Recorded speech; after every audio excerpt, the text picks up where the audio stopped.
우리는 2년에 한 번씩 국민건강보험공단으로부터 건강검진을 받으라는 통보를 받습니다. 저도 최근에 건강검진을 받았습니다. 건강검진을 받기 전에 설문조사를 합니다. 여러 가지 질문을 하는데 그 중에 운동을 얼마나 하는지 묻는 질문이 있습니다. 일주일에 몇 번 운동을 하는지, 또 어느 정도 운동을 하는지 묻는 질문입니다. 저도 개인적으로 걷기 운동이라도 하려고 애를 쓰는데 참 쉽지 않습니다. 왜 규칙적인 운동을 하라고 할까요? 규칙적인 운동을 해야 건강한 몸을 유지할 수 있기 때문입니다. 우리가 건강한 몸을 만들기 위해서는 근력 운동을 해야 합니다. 근력 운동은 힘이 듭니다. 그럼에도 반복적으로 해야 근력이 생깁니다. 많은 사람들이 좋은 몸을 만들기 위해서 헬스를 하기도 하고 여러 가지 운동을 합니다. 그런데 근육을 만들 때 고통이 있습니다. 운동을 해서 근육에 생채기가 나고 그것이 하물며 더 단단하고 강한 근육이 만들어지는 것입니다. 이러한 과정을 반복하는 것이 바로 훈련입니다. 한 번은 레슬링 선수를 했던 친구를 만난 적이 있는데 그 친구의 귀를 보니까 보통 사람 귓바퀴와 모양이 달랐습니다. 귓바퀴가 다 문드러졌습니다. 얼마나 훈련을 많이 받았으면 귓바퀴 모양이 그렇게 바뀌었을까 생각을 한 적이 있습니다. 훌륭한 레슬링 선수가 되기 위해서 그 힘든 훈련의 과정을 거친 것입니다. 비단 몸의 근력을 만들기 위해서만 훈련이 필요한 것이 아니라 우리의 인생에서 무엇을 이루려면 훈련을 통과해야 합니다. 신앙에 있어서도 마찬가지입니다. 주님께서는 우리로 하여금 훈련을 통과하게 하십니다. 그래야 우리의 믿음이 자라고 성숙해지기 때문입니다. 우리는 이런 훈련의 과정을 어떻게 해야 하는지 함께 나누기를 원합니다. 첫째로, 인내하며 기다릴 줄 알아야 합니다. 훈련의 과정이 힘들지만 인내하고 기다릴 줄 알아야 합니다. 멋진 군인이 되려면 훈련을 받아야 하고 올림픽에서 금메달을 따려면 아무리 더운 한여름이라 할지라도 운동선수들이 땀을 흘리며 훈련을 해야 합니다. 우리도 예수님의 군사가 되려면 훈련이 필요합니다. 훈련의 과정은 고통이 따르기 마련입니다. 하지만 이러한 훈련을 거쳐야 예수님의 제자가 될 수 있기에 훈련의 과정을 인내하며 기다려야 합니다. 총독 벨릭스에 이어서 베스도가 부임하게 되었습니다. 벨릭스는 총독으로 있으면서 바울의 재판을 무기한 연기했습니다. 자기의 후임이 올 때까지 바울의 재판을 미루고 바울을 가두어뒀습니다. 사도행전 24장 27절에 보면 이태가 지난 후 보르기오 베스도가 벨릭스의 소임을 이어받으니 벨릭스가 유대인의 마음을 얻고자 하여 바울을 구류하여 두니라. 벨릭스는 정치적인 인물이었습니다. 재판에 있어서도 공정한 재판, 즉 정의를 기준으로 재판하기보다는 자기에게 유리한 쪽으로 택했습니다. 자기에게 유리한 것은 바울을 그대로 가두어두는 것입니다. 바울을 풀어주면 유대인들이 들고 일어날 것입니다. 바울을 처벌하자니 바울을 처벌할 만한 법적인 증거가 없었습니다. 그리고 바울처럼 예수님을 따르는 사람들에게 비판을 받을 것이고 바울은 로마 시민권자에게 신중하게 처리하였습니다. 무엇보다도 돈을 밝히는 벨릭스는 바울에게서 돈이 나오기를 기다렸습니다. 그렇게 2년이 지나갔습니다. 그리고 총독으로 베스도가 오게 되었습니다. 베스도는 부임한 지 3일 후에 가이사랴에서 예루살렘으로 올라갔습니다. 총독 베스도에 대해서 알려진 바가 많지 않지만 그래도 벨릭스보다는 좋은 평가를 받는 사람이었습니다. 그는 자기가 관할한 지역의 사람들을 익히고 파악하기 위해서 예루살렘으로 올라갔습니다. 예루살렘에서 대제사장들과 유대인 중 높은 관리들을 만났습니다.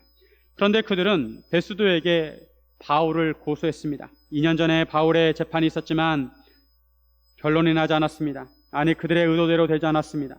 벨릭스 총독 체제에서는 바울을 어떻게 할 수가 없었습니다. 그래서 유대인들은 신임 총독이 오자마자 바울을 고소한 것입니다. 아직 신임 총독이 미숙하기에 그런 미숙한 점을 이용해서 바울을 자기들의 의도대로 속히 처리하고자 했습니다. 그들이 제일 먼저 바울을 고소한 것은 바울을 그만큼 유지인물로 생각한 것입니다. 그들은 베스도의 호의로 바울을 예루살렘으로 옮기기를 요청합니다. 이처럼 요청한 의도는 길에서 매복해 있다가 바울을 죽이고자 함이었습니다. 그들은 2년 전에 꾸몄던 음모를 포기하지 않고 다시 2년 전처럼 어떻게 해서든 바울을 처리하고자 했습니다. 하지만 베스도는 바울이 가리사에서 구류되어 있고 자기도 머지않아 예루살렘을 떠나야 한다고 말하고 고소할 일이 있으면 너희 중 유력한 자들이 나와 함께 내려가서 바울을 고발하라고 합니다. 베스도는 신임 총독으로 처리해야 할 일이 많았습니다. 전임 총독이 미루어 놓았던 문제를 해결해야 하고 새로운 부임제에 왔기에 처리해야 할 행정적인 일들이 많았습니다. 그래서 베스도는 예루살렘에서 오래 머물지 않았습니다. 베스도는 예루살렘에서 8일 혹은 10일을 지내고 가이사랴로 내려갑니다. 가이사랴로 내려가자마자 그 이튿날에 재판 자리에 앉고 바울을 데려오라고 합니다.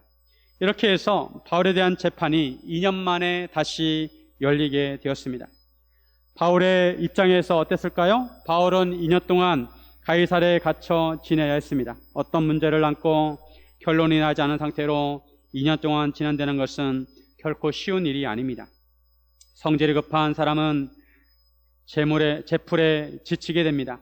제풀에 지친다는 말은 옷에 풀을 먹이는 데에서 나온 말입니다. 옛날에 무명옷을 많이 입었는데 무명옷은 빨고 나면 힘이 없어 시들시들해집니다.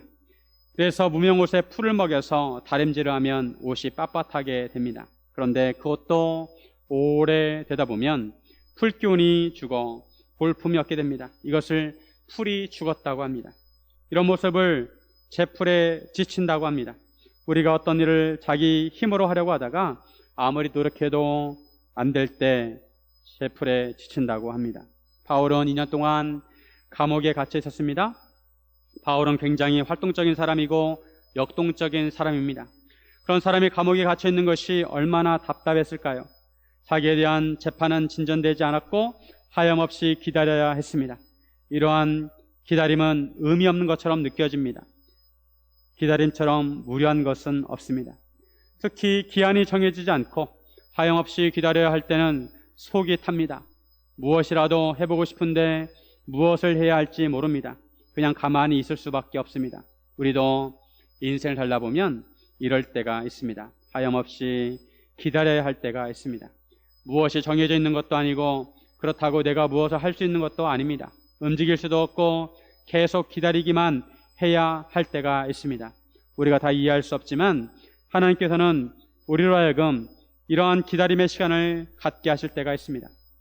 기다림을 통해 우리 자신을 연단받게 하십니다. 성경에서는 하나님께 쓰임받는 사람들을 보면 이런 기다림과 고난의 시간을 보낸 것을 알 수가 있습니다. 요셉은 형들에게 팔려서 애굽에서 종살이와 감옥살이를 했습니다. 그리고 모세는 광야에서 40년 동안 양을 치며 지냈습니다. 다윗은 사울왕을 피해서 광야에서 10년 넘게 지내했습니다. 그들은 인내의 시간을 보내야 했습니다. 그 인내의 시간을 보낸 후에 하나님께서 그들을 세우셨습니다. 요셉을 애굽의 총리로 세우셨고 모세를 이스라엘의 지도자로 세우셨고 다윗을 왕으로 세우셨습니다. 그들에게 기다림과 인내의 시간은 하나님의 사명자가 되기 위한 훈련의 과정이었습니다. 이런 기다림과 인내의 시간을 통해서 그들은 다듬어졌습니다. 그와 반대로 솔로몬 같은 경우는 이러한 인내의 시간이 없었습니다. 솔로몬은 하나님으로부터 다른 사람들보다 많은 것을 받았지만 결국 그는 타락하게 되었습니다. 우리 인생에 있어서도 인내와 기다림의 시간이 있을 수 있습니다. 그럴 때 우리는 이유를 모른 채 하염없이 기다려야 합니다. 답답하고 무료할 수 있습니다. 한 가지 기억할 것은 그런 시간이 무의미한 시간이 아니라는 것입니다. 헤럴드 부시넬이라는 사람은 이런 말을 했습니다. 모든 사람이 다 위대한 행동을 할 필요는 없다. 때때로 단순한 인내가 가장 위대하고 가장 고귀한 힘이 되기도 한다. 기다리고 인내하는 것이 아무 의미 없는 것처럼 느껴질 수 있지만 한편으로 보면 가장 위대한 일이라는 것입니다. 밥을 하더라도 뜸을 들여야 합니다. 엄마 뱃속에 있는 아기도 10달을 기다려야 나올 수가 있습니다. 우리는 잘 모르지만 우리에게 꼭 필요한 시간이기에 하나님께서 그런 시간을 갖게 하십니다. 욥기 23장 10절에 보면 그러나 내가 가는 길을 그가 아시나니 그가 나를 단련하신 후에는 내가 순금같이 되어 나오리라. 나는 모르지만 하나님께서는 내가 가는 길을 아십니다. 그리고 나를 단련하신 후에 내가 순금같이 되어 나오게 하십니다. 사랑하는 여러분, 하나님의 훈련의 과정을 잘 인내하며 기다리시기를 주님의 이름으로 축원드립니다. 둘째, 주님의 뜻을 헤아려야 합니다. 우리는 훈련의 과정을 통해서 주님의 뜻을 헤아려야 합니다. 과연 주님의 뜻이 무엇인가? 주님은 나에게 무엇을 원하고 계신가? 기도하면서 헤아려야 합니다. 유대인들은 예루살렘에서 가이사랴로 내려와서 총독에게 바울을 여러 가지 중대한 사건으로 고발을 했습니다. 하지만 증거를 대지 못했습니다. 2년 동안 그들은 나름대로 바울을 처리하기 위해서 준비를 많이 했을 것입니다. 하지만 바울은 죄를 짓지 않았기 때문에 구체적인 증거를 대지 못했습니다. 이런 유대인의 고발에 바울은 유대인의 율법이나 성전이나 가이사에게 자기는 도무지 죄를 범하지 아니했다고 변명했습니다. 유대인의 율법적인 문제에 있어서도 가이사에 대해서는 정치적인 문제에 있어서도 범죄한 것이 없었습니다. 베스도는 유대인들의 마음을 얻고자 하여 바울에게 내가 예루살렘에 올라가서 이 사건에 대해서 내 앞에서 신문을 받으려느냐라고 물었습니다. 베스도는 새로 부임한 총독이어서 유대인들과 좋은 관계를 맺기를 원했습니다. 그리고 지난번에 유대인들이 권유한 것도 있고 해서 바울에게 예루살렘에서 재판받는 것이 어떤지 물어보았습니다. 베스도의 생각에는 성전에 연관된 고발도 있기에 성전에 있는 예루살렘에 가서 재판을 하는 것이 나쁘지 않다고 생각한 것입니다. 어차피 자기가 재판장이 되어야 했습니다. 하지만 바울이 보기에 유대인들이 예루살렘에서 재판을 하자고 한 것은 순수한 의도가 아니었습니다. 이전에도 그랬던 것처럼 그들은 음모를 꾸미고 바울의 생명을 노릴 것입니다. 베스도는 아직 신임 총독이라서 노련하지 못했습니다. 그리고 유대인들 쪽으로 마음이 기운 베스도에게 공정한 재판을 기대하기 어려웠습니다. 그래서 바울은 가이사에게 재판을 받을 것이라고 합니다. 10절에 보면 바울이 이르되 내가 가이사의 재판 자리 앞에 섰으니 마땅히 거기서 신문을 받을 것이요 당신도 잘 아시는 바와 같이 내가 유대인들에게 불의를 행한 일이 없나이다. 로마 시민권자는 가이사에게 상소할 권리가 있었습니다. 바울은 로마 시민권자로서 가이사 황제에게 재판을 받겠다고 했습니다. 바울이 이처럼 가이사에게 신문받을 것을 요청한 것은 자신이 결백하다는 것을 보이기 위해서였습니다. 바울은 자기가 만일 불의를 행하여 죽을 죄를 지었다면 죽기를 사용하지 않고 벌을 달게 받겠다고 합니다. 하지만 유대인들이 고발하는 것이 다 사실이 아니면 아무도 자기를 유대인들에게 내줄 수 없다고 하면서 가이사에게 상소하겠다고 한 것입니다. 베스도는 배석자들과 상의해서 바울에게 가이사에게 상소했으니 가이사에게 갈 것이라고 합니다. 한편으로 바울이 가이사에게 상소한 것은 주님의 뜻을 헤아렸기 때문입니다. 2년 전에 바울이 예루살렘에 있을 때 안토니아 요새 갇혔을 때 예수님께서 분명히 말씀하셨습니다. 사도행전 23장 11절 그날 밤에 주께서 바울 곁에 서서 이르시되 담대하라 내가 예루살렘에서 나의 일을 증언한 것 같이 로마에서도 증언하여야 하리라 하시니라. 주님의 뜻은 바울이 로마에서도 예수님을 증언하는 것입니다. 바울은 이런 예수님의 뜻대로 로마로 가고자 한 것입니다. 바울은 지난 2년 동안 기다렸지만 별 진전이 없었습니다. 바울은 예수님의 말씀을 듣고 로마로 가야 한다는 것을 알았습니다. 하지만 재판 상황이 쉽게 마무리되지 않았습니다. 재판이 마무리되는 대로 바울은 동역자들과 함께 로마로 가려고 하였을 것입니다. 2년을 기다리고 총독이 바뀌어도 상황은 달라지지 않았습니다. 바울은 그 상황에서 로마로 가기로 결심을 하고 가이사에게 상소를 했습니다. 물론 가이사에게 상소하면 죄인의 신분으로 가야 합니다. 바울은 죄인의 신분이라더라도 주님의 뜻대로 로마에서 예수님을 증언하고자 했습니다. 어찌 보면 죄인의 신분으로 로마로 이동하는 것이 가장 안전할 수 있었습니다. 만약 풀려나서 자유의 몸으로 간다 하더라도 유대인들의 위협이 계속해서 따라다녔을 것입니다. 바울은 기다림의 시간 속에서 무엇이 주님의 뜻인지 헤아렸습니다. 주님의 뜻은 로마에서도 바울이 예수님을 증언한 것입니다. 우리는 항상 주님의 뜻을 헤아려야 합니다. 어떤 것이 주님의 뜻일까? 주님께서는 내가 무엇을 하기를 바라실까 생각해야 합니다. 사실 주님의 뜻을 헤아리기가 그렇게 쉽지 않습니다. 그럼에도 우리는 계속해서 주님의 뜻을 구해야 합니다. 다윗은 이것을 참 잘했습니다.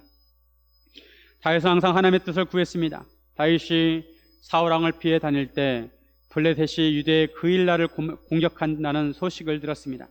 그때 다윗은 하나님께 물었습니다. 하나님, 제가 이 블레셋 사람들을 칠까요? 다윗의 부하들은 유대 땅에 가는 것도 두려운데 그 일날 가서 블레셋 사람 군대와 싸우는 일은 너무 위험 부담이 크다고 했습니다. 그러자 다윗은 다시 여호와께 물었습니다. 그러자 여호와께서 블레셋을 치라고 하십니다. 다윗은 하나님 말씀대로 블레셋을 쳐서 그 일날 사람들을 구했습니다. 다윗을 쫓던 사울왕이 죽게 되었을 때도 다윗은 하나님께 물었습니다. 사도행 사무엘하 2장 1절에 보면 그 후에 다윗이 여호와께 여쭈어 아뢰되 내가 유다 한 성읍으로 올라가리이까? 여호와께서 이르시되 올라가라. 다윗이 아뢰되 어디로 가리이까? 이르시되 헤브론으로 갈지니라. 보통 사람 같으면 사울이 죽음으로 모든 상황이 종료되었기 때문에 아무 생각 없이 유다로 올라갈 텐데 다윗은 하나님께 물었습니다. 유다 한 성읍으로 올라갈까요? 그리고 여호와께서 올라가라고 하시자 이번에는 그러면 어디로 갈까요? 라고 물었습니다. 그러자 하나님께서 헤브론으로 올라가라고 하십니다. 다윗은 구체적으로 하나님께 물었습니다. 잘 모르면 잘 물어보는 것이 중요합니다. 저도 부교육자 생활을 오래 하였는데 각 교회마다 형편이 다르고 상황이 다릅니다. 그러면 선임들에게 물어서 그러한 사항들을 파악해야 합니다. 저도 부교육자로서 새로 부임한 교회에서 선임들에게 많이 물어보았습니다. 그러면 선임들이 설명을 잘 해주었습니다. 그렇지 않고 선임들에게 묻지 않으면 선임들이 아무 말도 해주지 않습니다. 그 당시에 선임들이 미리 알아서 주의할 점이나 중요한 것들을 얘기해주면 좋았을 텐데 라고 생각을 했던 적이 있습니다. 그런데 나중에야 그 이유를 알았습니다. 제가 선임이 되고 보니까 후임이 무엇을 궁금해하는지, 무엇을 알려주어야 되는지 알 수가 없었습니다. 후임이 궁금해하지도 않은 것을 자세하게 설명을 해줄 수도 없고 어떤 도움이 필요한지 후임이 말하지 않으면 알 수가 없었습니다. 그래서 사역에 있어서 기본적인 것만 알려주고 후임이 질문을 하면 그때 가서 그에게 가르쳐 주었습니다. 그리고 사람마다 다 성향이 다릅니다. 어떤 사람은 일을 맡겨주기를 바라는데 자세히 설명해 주는 것을 원치 않습니다. 그에 반해 어떤 사람은 일을 처음부터 끝까지 자세하게 설명해 주기를 바랍니다. 사람마다 성향이 다 다릅니다. 그럼에도 잘 모르는 것이 있으면 서로 소통을 해야 합니다. 인생에서 가장 중요한 소통은 하나님과의 소통입니다.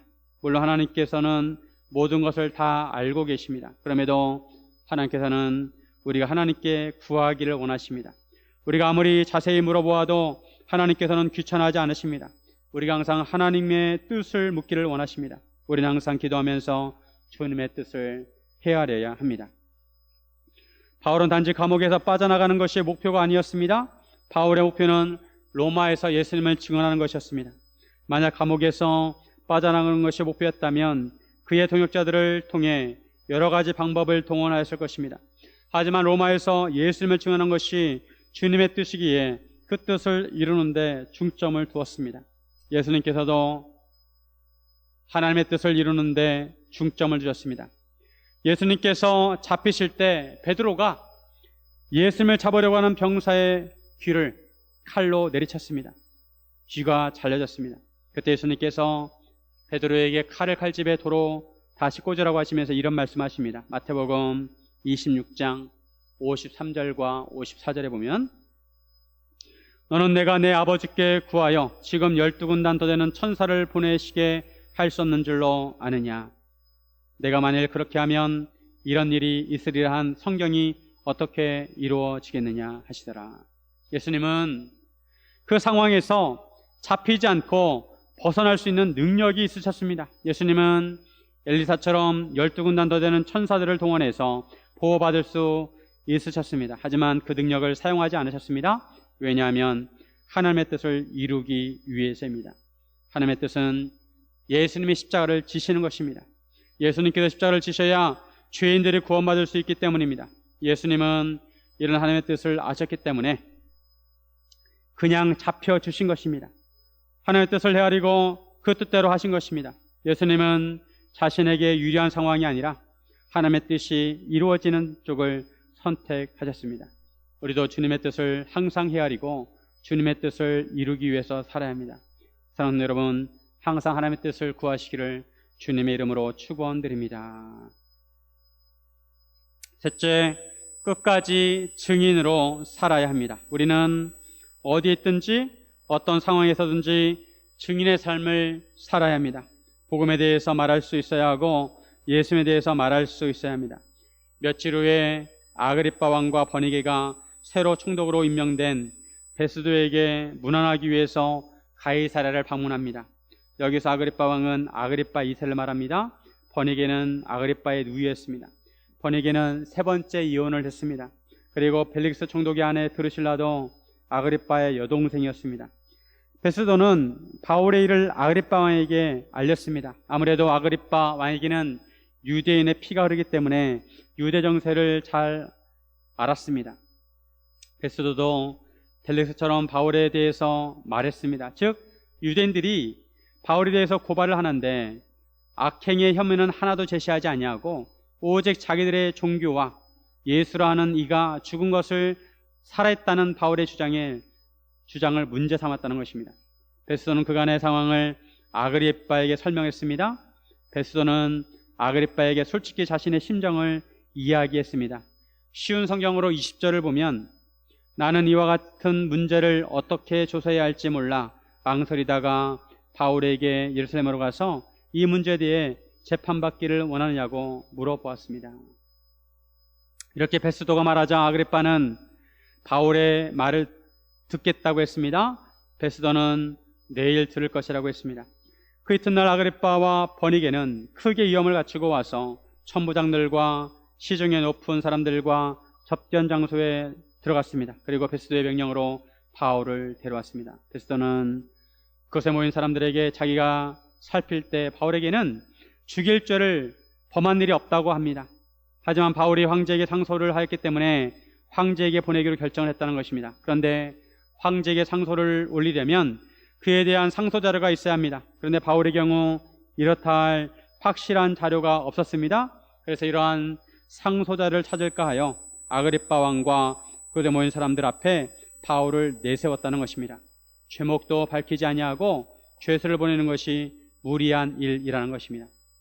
바울의 경우는 참 애매했습니다.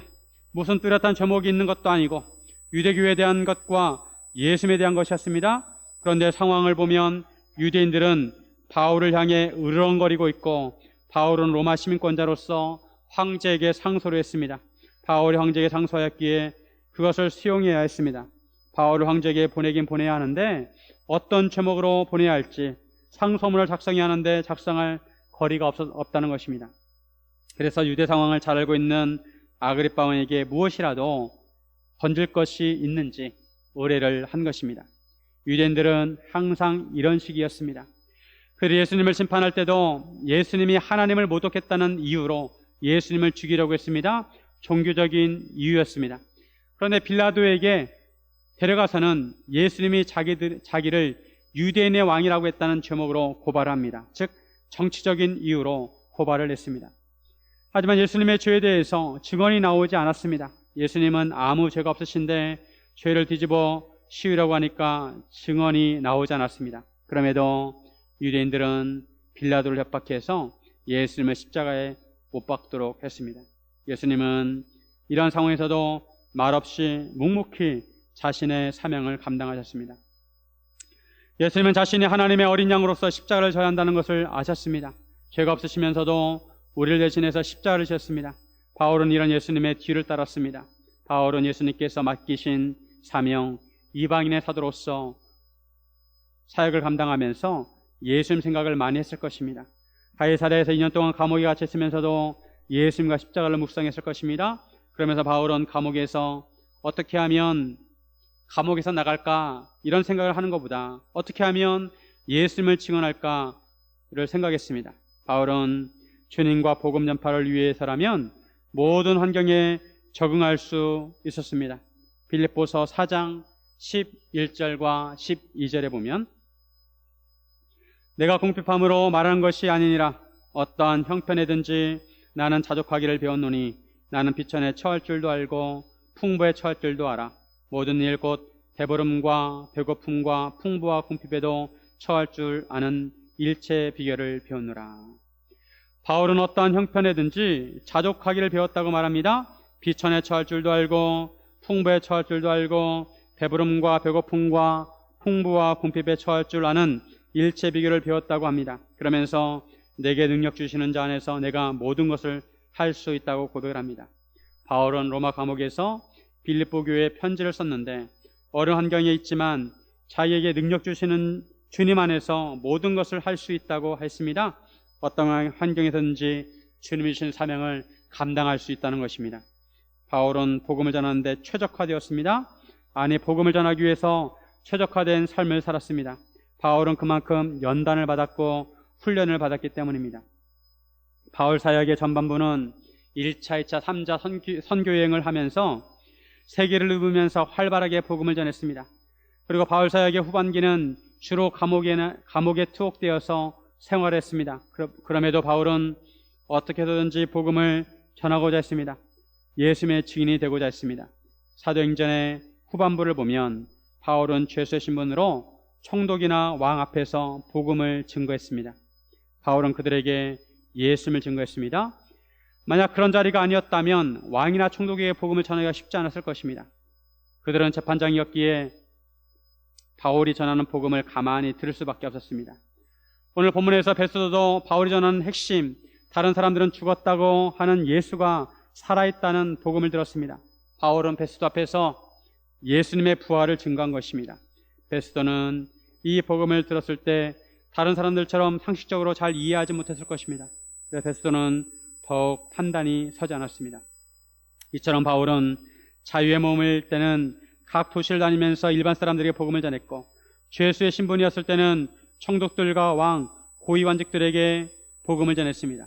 바울은 이런 과정에서 많은 고난을 겪었지만 끝까지 증인의 삶을 살았습니다. 사랑하는 여러분, 우리도 살아가면서 훈련의 과정을 지날 때가 있습니다. 훈련받는 사람들은 웃지 않습니다. 군인들이 유교훈련을 받을 때나 그리고 행군을 할 때 웃지 않습니다. 얼굴을 오히려 찡그립니다. 왜냐하면 그만큼 훈련이 힘들기 때문입니다. 우리도 훈련의 과정을 지날 때 힘들고 마음이 찢을 수 있습니다. 그러다 보면 우리 입술에서 불평불만이 쏟아져 나오고 남을 원망하거나 비방하는 말이 나올 수 있습니다. 하지만 성숙한 믿음을 가진 사람은 이런 훈련의 과정에 있을 때 주변 사람들을 격려하고 믿음의 말을 하게 됩니다.